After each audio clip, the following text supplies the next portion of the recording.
Hoje eu queria fazer um convite a vocês para olhar com uma ótica talvez diferente para esse capítulo do Evangelho, que é o 17, que é o sede perfeitos.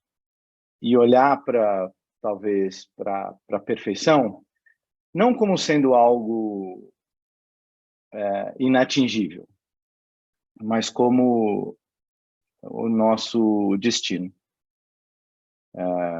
Talvez o caminho, o destino natural da evolução. A gente fala muito em evolução, a gente fala muito em crescimento, a gente fala em autoconhecimento, buscar o exemplo do mestre, a gente fala sobre tudo isso.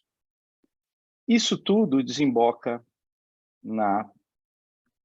nessa frase, né? E nesse conceito. Que a gente, talvez se a gente falar para a gente mesmo que um dia seremos perfeitos, parece um negócio simplesmente inimaginável. Principalmente quando você olha a definição de perfeição. E a número 1 é que mais me impressiona, né? Que é o mais alto grau numa escala de valores. Excelência no mais alto grau. Aí você fala, meu Deus do céu, não é possível. Mas esse é o caminho. Então, se a gente fala, de uma certa forma, que a gente quer aprender, a gente quer corrigir os nossos erros, a gente quer pensar diferente, emanar uma energia melhor, ter mais harmonia no coração, ter mais respeito pelos outros, começando por você mesmo, considerar os pilares que o mestre nos deixou como os pilares que vão nos guiar, né? Fé, amor, esperança, caridade. A gente fala sobre isso o tempo todo, o Evangelho fala isso o tempo todo, a gente busca isso o tempo todo. Isso tudo combinado, ele desemboca exatamente no que esse capítulo ensina, que é a busca pela perfeição, que é o caminho que nos leva para esse mais alto nível numa escala de valores. E eu não sei quantas vezes a gente para realmente para pensar nisso. Porque quando a gente talvez para pensar, a gente vai começar a olhar como é que nós individualmente estamos fazendo essa jornada, que é o que eu queria discutir com vocês já já. Mas mais do que isso, talvez entender que o que a gente busca é algo talvez não tão harmônico em função do que a gente viveu ontem e as nossas expectativas para o futuro. E aí que as coisas começam a ficar um pouco confusas para nós, no estágio atual da nossa evolução. Porque se a gente não tem consciência da busca, do nosso caminhar, dessa evolução, cada um tem um nome para isso, né? A escada que nos leva e assim por diante, a gente caminha de qualquer jeito. E talvez a gente nem busque nada, a gente só caminha. E aí é como eu já comentei aqui, né? Aquele barco à vela que tem até a vela, mas não tem o leme. Então ele até vai, mas ele vai para onde o vento soprar, não necessariamente para onde ele quer guiar o barco, né? Então, em muitos momentos, o que, principalmente a doutrina aqui, através do que se estabeleceu ali com Kardec, ela pede, é para que a gente tome consciência dessa busca e das causas e efeitos de todas as nossas atitudes ao caminhar nessa jornada. Mas também a gente aprende que essa busca, que é bastante intensa, a gente tendo consciência dela ou não, ela nos leva a esse destino. A gente fala muito pouco sobre isso. A gente fala muito pouco sobre a busca da perfeição. Mas é exatamente isso que nós estamos fazendo.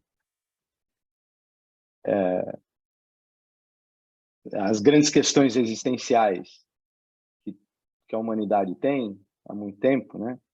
Da onde viemos, o que nós estamos fazendo aqui, para onde vamos. Se vocês olharem para o que a gente discute aqui com frequência, essas perguntas estão todas respondidas. É como se talvez a angústia dessa incerteza ou da não resposta a essas perguntas não fosse mais necessária. Mas, ao mesmo tempo, a gente deveria prestar atenção, então, só no caminhar. No caminhar hoje. Porque se a gente souber que a gente veio de onde a gente veio, que aqui esse é o nosso propósito, e o nosso destino é esta perfeição, o que a gente muitas vezes coloca a palavra mais bonita e talvez religiosa, como o reino de Deus, mostra qual é o nosso ponto de chegada, né? Então, de uma forma mais simples, prática e direta, essas questões existenciais não deveriam fazer parte das nossas angústias. Então, vamos supor que elas não fazem mais. Então, onde mora, talvez, então, o que torna, talvez, esse processo do jeito que a gente enxerga hoje, né, com a nossa evolução, um processo tão complexo, tão difícil de ser assimilado ou compreendido, né? E aqui é uma visão mais do que nunca minha, assim, eu acho que tem muito a ver como é que nós equilibramos o passado, o presente e o futuro. Que é um pouco o que o próprio capítulo no Evangelho coloca. E constantemente a gente mistura os sentimentos desses três tempos, que para nós aqui, encanados, eles têm uma representatividade muito forte, mas a gente sabe por aprendizado e depoimentos de que essa relação ela é completamente diferente no nosso estágio, no nosso estado natural. Ela faz com que a gente talvez coloque algumas questões como rancores e pesos do passado, ansiedades e incertezas do futuro. E aí uma completa ausência de corpo e alma do seu presente. Então eu não vivo nem lá nem cá, porque eu não estou mais lá, eu não estou lá atrás, eu estou aqui, eu não estou lá na frente, mas eu fico vivendo os reflexos do que eu construí, talvez das coisas que eu não resolvi, e a esperança de que eu vou resolver tudo no futuro. Mas eu simplesmente, como eu não vivo hoje e não ajo para que as coisas mudem, o amanhã é igual. E eu carrego definitivamente este passado como sendo uma grande carga, né? E aí, nesse caminhar, ao invés de eu talvez usar as oportunidades que uma encarnação me dá para talvez esvaziar um pouquinho a minha mochila, eu talvez carrego ela um pouco mais.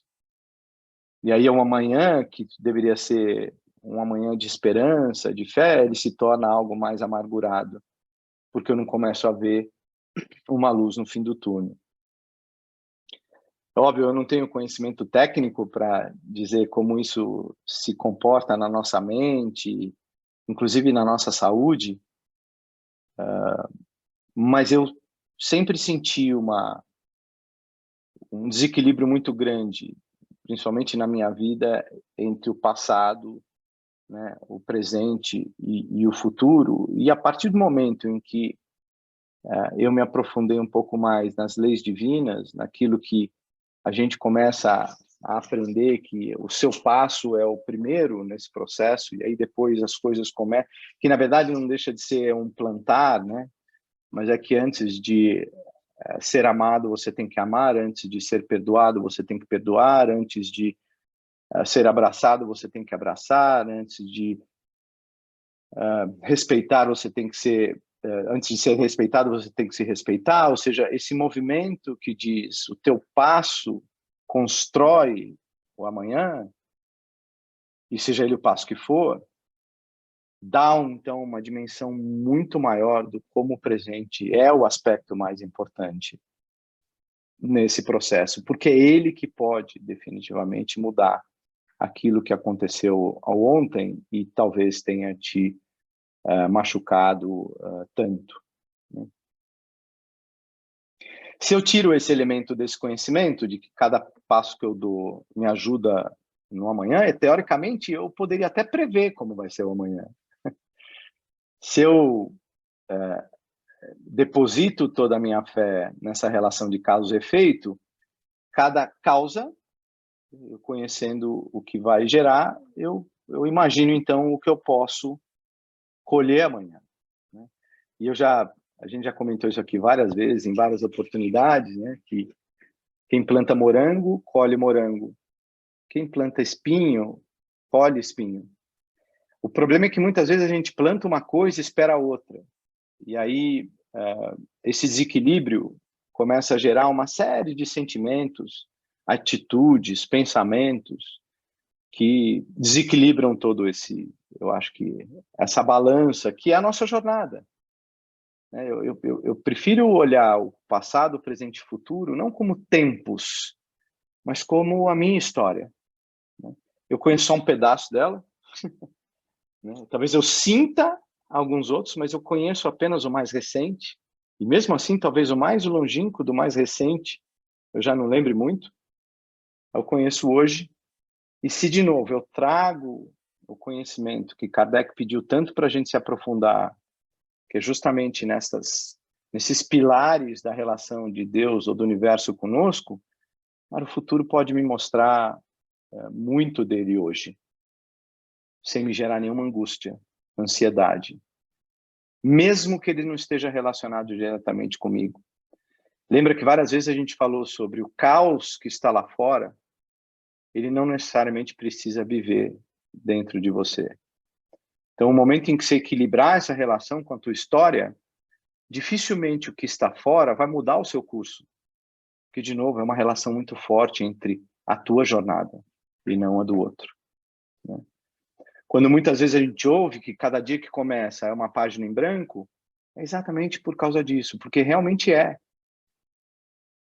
E o amanhã, essa ansiedade, puxa, como é que será que vai ser amanhã? Se você parar 2 minutos e olhar para o espelho, talvez você vai ter a resposta exatamente nas ações que você tem praticado, né?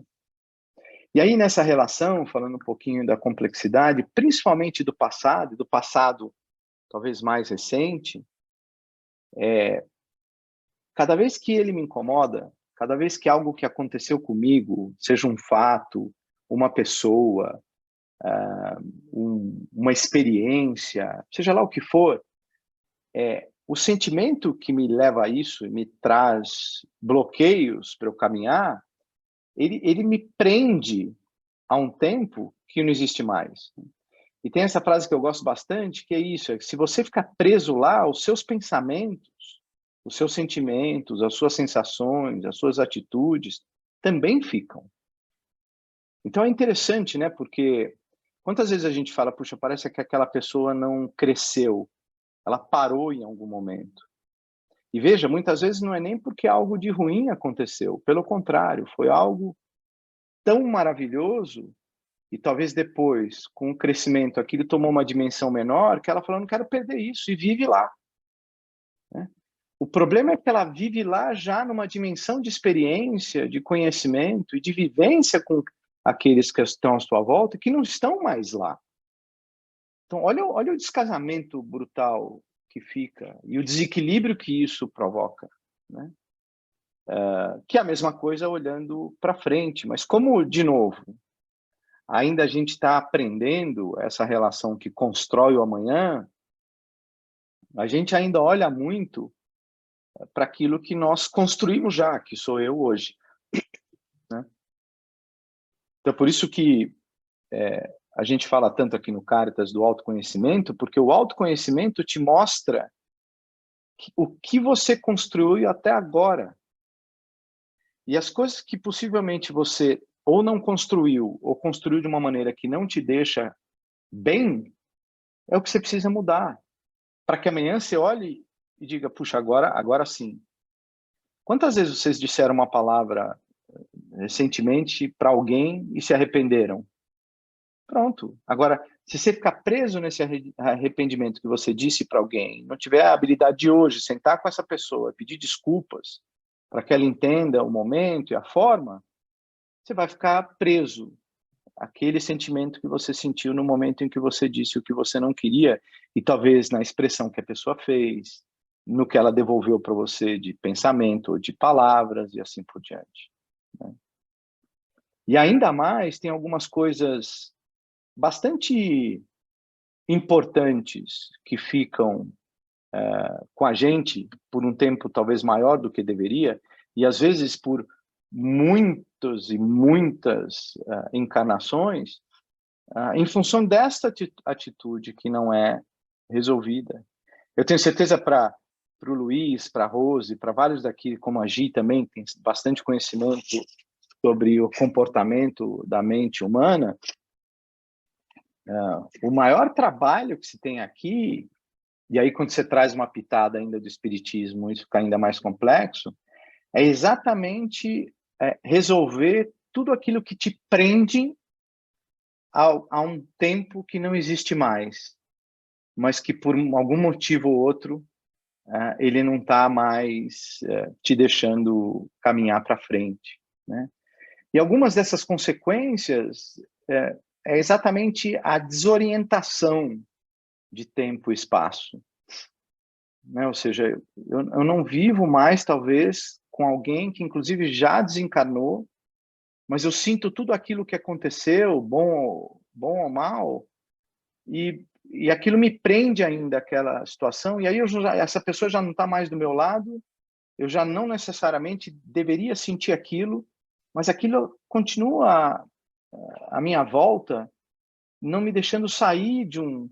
Quantas vezes a gente já viu aqui, principalmente na sala de passe, irmãos nossos que estão vivendo situações de séculos e séculos atrás, em circunstâncias que hoje são apenas mencionadas em livros da história.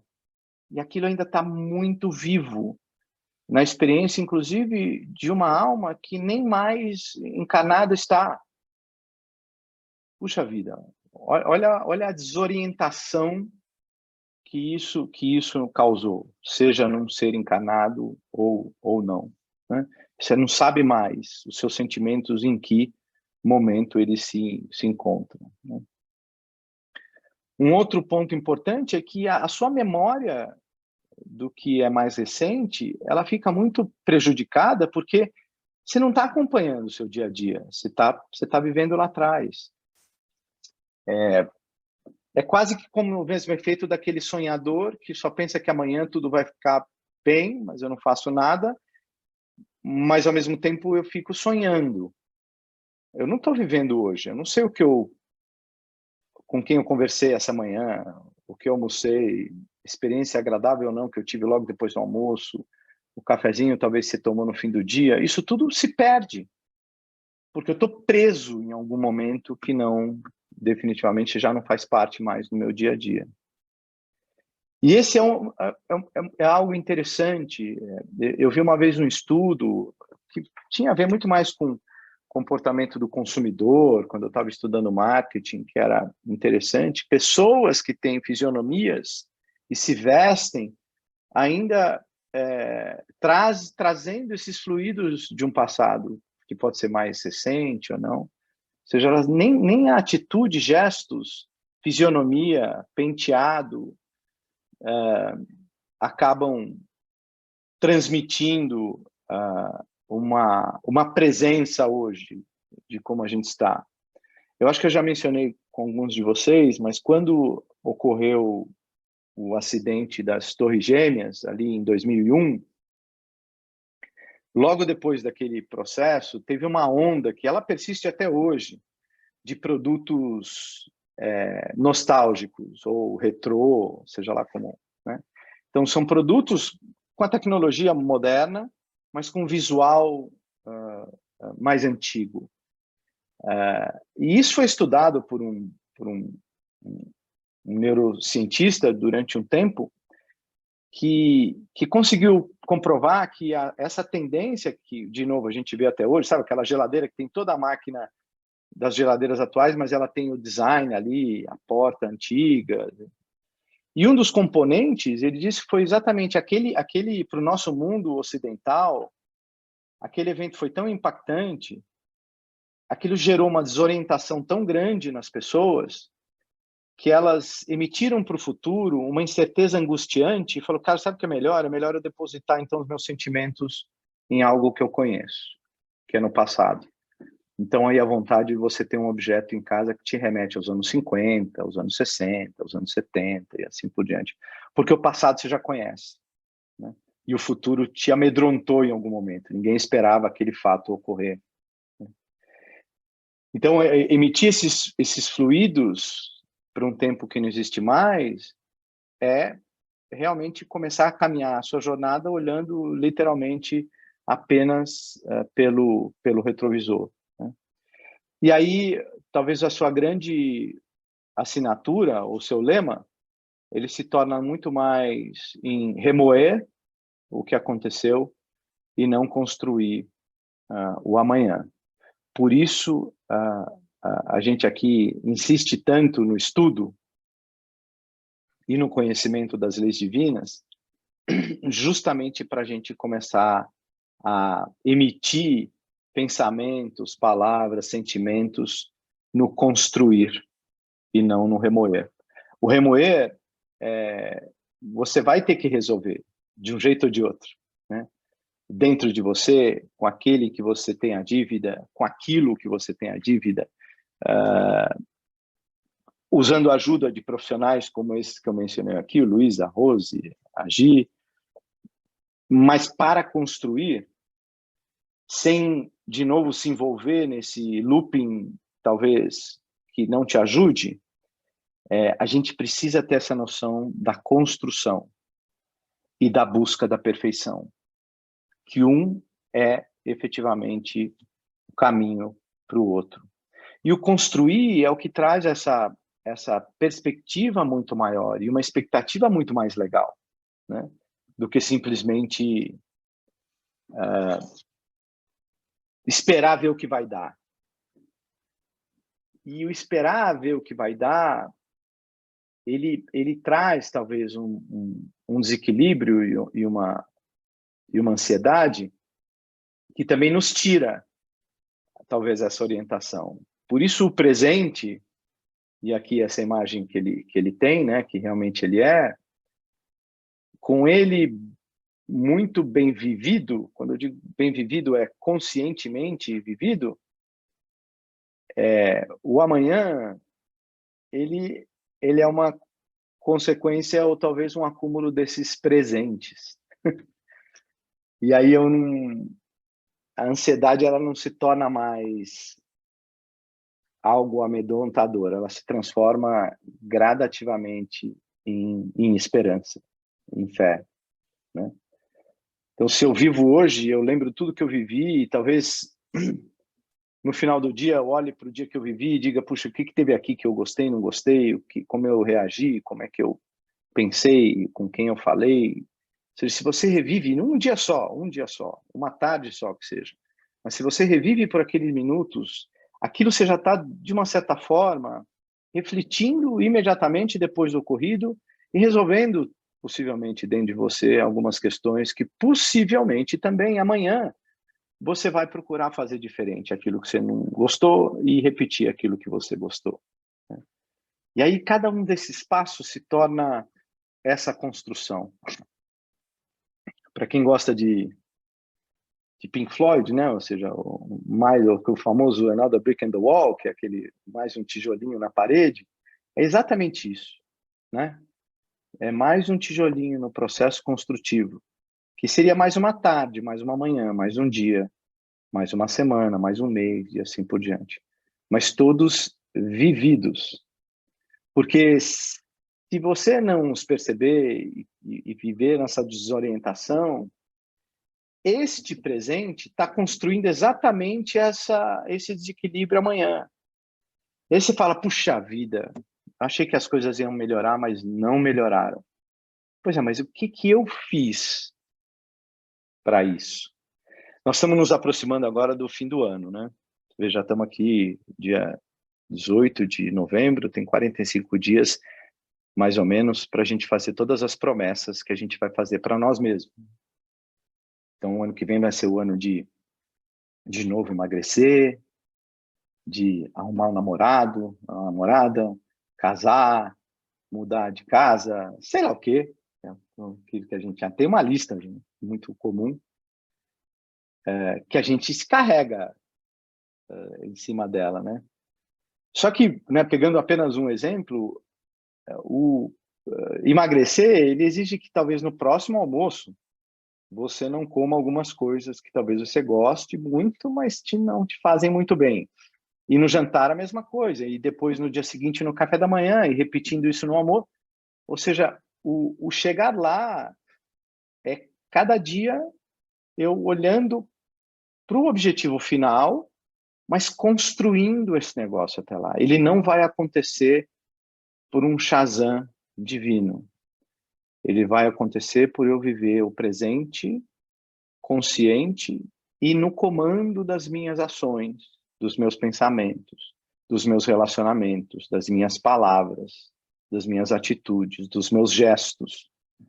E para isso, o que a gente sempre pede é que realmente você olhe para este conhecimento das leis do universo para saber para onde estes sentimentos, palavras, emoções, para onde eles te levam. Porque cada um deles te leva para determinado lugar. E aí, de novo, aquelas incertezas começam a ficar ainda mais talvez não tão importantes ou insignificantes perto dessa construção, né?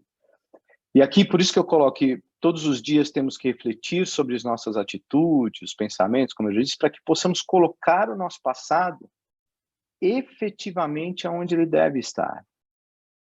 Ninguém está aqui pedindo para que uma atitude que não te fez bem ontem, ela seja esquecida, porque ela não é, definitivamente, ela não te fez bem. Mas você precisa buscar a origem do porquê ela não te fez bem. O que realmente pegou, né? E se pegou, que atitude você poderia tomar hoje para que isso não se repetisse?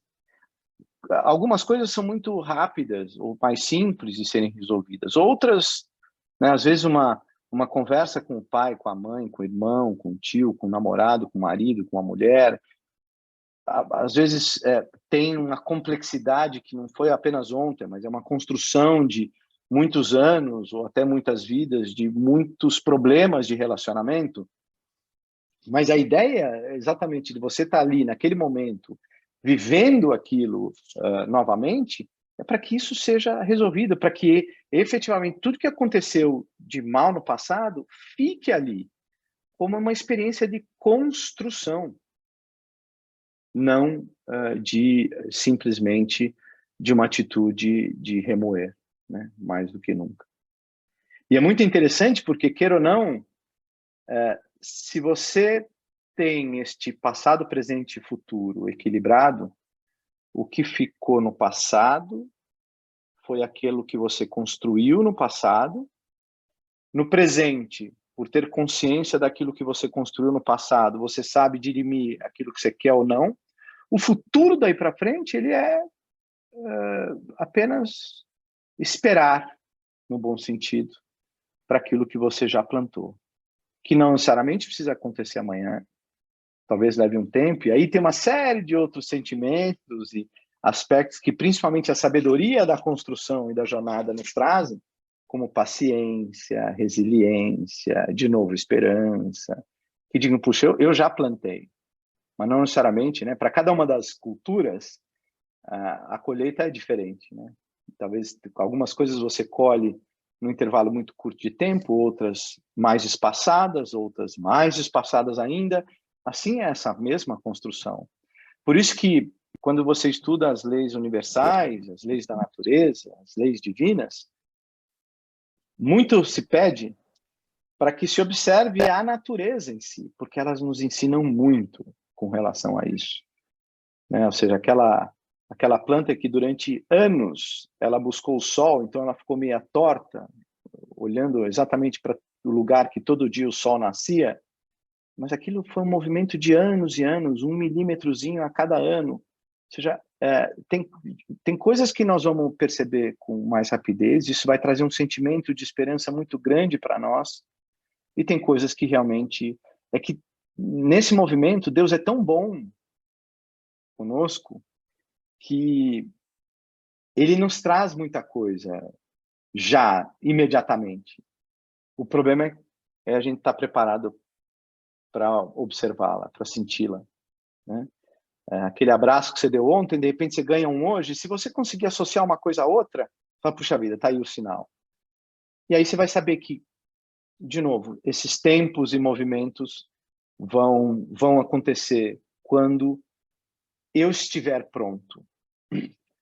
Como a gente tem ainda uma evolução, eu diria, inicial, a gente não sabe direito ainda como essas coisas funcionam. O que se pede é muito, né, a paciência, não olhar apenas com os olhos da carne, mas também olhar com os olhos do coração, sabendo que cada um desses passos, se estão te deixando equilibrados, estão te ajudando nessa relação de tempo e espaço, e estão te dando esperança de caminhar cada vez mais para frente, dificilmente você não vai ter amanhã aquilo que você queria, né? Sabendo sempre que a perfeição é o destino final, né? E aí sim, de uma certa forma, criar essa jornada é ter definitivamente essa consciência, e mais do que nunca, ter orgulho daquilo que você construiu para o seu caminho, seja lá o que for. Os tropeços, os acertos, as dores, as provocações, as paixões, as amizades, os relacionamentos, tudo aquilo contribuiu para que você estivesse pronto para o amanhã, mais do que nunca. Mas, de novo, o que o mestre pede o tempo todo é esta consciência da intensidade que o seu hoje deve ter na sua jornada, né? E aí, de uma certa forma, o futuro... será que a gente precisa falar do futuro? Talvez não. Porque se eu imaginar que ele é o que eu estou fazendo exatamente agora, por que eu preciso falar sobre ele? Eu já sei, né? Vocês lembram muitas vezes que Deus colocou para os seus seguidores mais próximos na sua jornada aqui na Terra, que foi: você não vai conseguir chegar ao Pai se não for através de mim. E o que ele queria dizer é exatamente isso. Entenda as coisas que eu estou deixando para vocês, como a própria minha experiência aqui, ou as coisas que eu estou te dizendo. Se isso for absorvido e se forem os pilares de cada passo que você der, o teu futuro é do meu lado. O teu futuro é a perfeição. O teu futuro é o que a gente chama aqui do reino de Deus. É isso que eu queria comentar com vocês sobre o ser de perfeitos no dia a dia.